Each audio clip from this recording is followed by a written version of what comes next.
Good evening and welcome. I'm your moderator, and tonight we delve into one of the most enduring debates of our time: capitalism versus socialism. This is not just theory.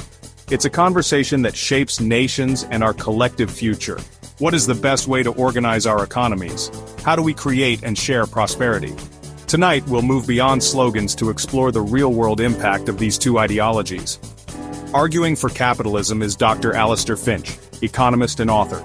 For socialism, Dr. Eleanor Vance, sociologist and author.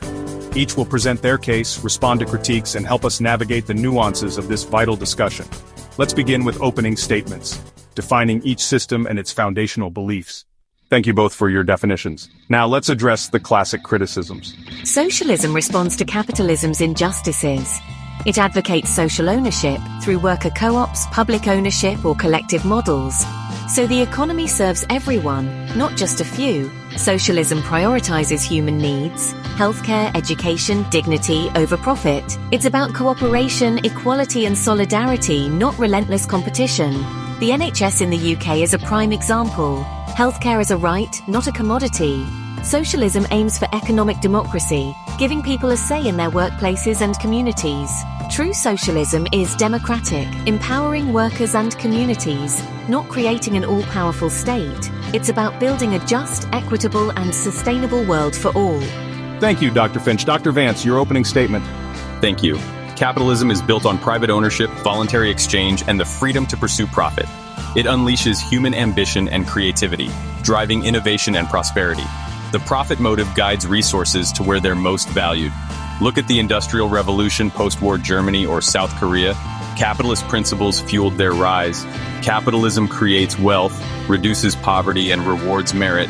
Its core, private property, competition, and markets. When these work together, everyone benefits, even if unequally. Yes, capitalism needs regulation to curb excesses, but its foundation aligns self-interest with the common good. It's the engine of progress and liberty. Opening statements. Dr. Finch, you may begin. That critique relies on outdated caricatures. The failures of Soviet-style central planning were political, not inherent to social ownership. Modern socialism favors decentralized democratic models, like worker co-ops, which are innovative and competitive. Worker owners are invested in success, eliminating the labor-capital divide and boosting productivity. Capitalism's efficiency often ignores social and environmental costs. Is it efficient if it pollutes or pays poverty wages? Socialism aims for holistic efficiency, quality healthcare, housing, sustainability. Bureaucracy exists in both systems, but socialist models can be more accountable and people-focused. Dr. Vance, socialism is often called inefficient and bureaucratic. How do you respond? Monopolies are a risk, but capitalism contains its own checks. Complacent giants invite disruption. Think how Google challenged Microsoft or Apple upended the market. Sensible government, antitrust laws, keeps markets fair. The goal isn't to direct the economy, but to ensure competition thrives. True monopolies are rare and often short-lived in open markets. Capitalism preserves choice and the potential for innovation. In contrast, state-run socialism creates a monopoly by design. Citizens have no alternatives if the state fails. Dr. Finch, critics say capitalism leads to monopolies that crush competition. Your response? Humans aren't motivated solely by profit. Many innovators, like Jonas Salk, were driven by curiosity and public good. Socialism frees people from economic anxiety, unleashing creativity. Capitalist innovation often chases profit, not human need, hence neglected diseases and environmental crises. A socialist model would direct innovation toward pressing social needs, climate change, public health, through public investment and collective effort. Dr. Vance, how does socialism foster innovation? Innovation thrives on risk and reward. The profit motive drives breakthroughs. Think Apple or new medicines. Flattening rewards stifles ambition and progress. Capitalism's incentive structure has delivered most of our scientific and technological advances. We can address inequality without killing the golden goose. Let's address innovation versus equality. Dr. Finch, does socialism blunt innovation? Venezuela's collapse was due to corruption, oil dependence, and authoritarianism, not socialism itself. Equating all socialism with Venezuela is misleading. The US has deep social crises, medical bankruptcy, declining life expectancy, stalled mobility. Its wealth comes with immense social strain. Soviet bloc failures were about imposed, undemocratic systems. True socialism is democratic. Look at Kerala, India. High literacy and health outcomes from socialist-inspired policies despite low income. These successes show the value of prioritizing social welfare. Dr. Vance, your perspective? The U.S. is the world's most innovative economy thanks to capitalism. It's created immense wealth and opportunity despite inequality. Venezuela, by contrast, shows the dangers of state control, economic collapse, shortages, and authoritarianism.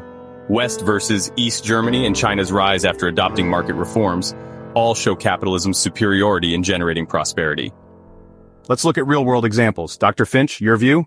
Capitalism's growth imperative fuels the crisis. Fossil fuel profits block progress. Socialism enables democratic planning and massive public investment for a sustainable future. Capitalism drives green innovation, solar, wind, electric vehicles, through competition and profit. Market-based solutions like carbon taxes incentivize change. Which system best addresses climate change, Dr. Finch? They're capitalist at their core. Open markets, free trade. Their wealth funds social programs, but capitalism is the engine. They're social democracies. Market economies with strong social safety nets, high unionization, and universal services.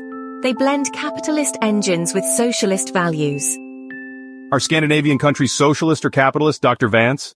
For billions, capitalism is coercion, work or starve.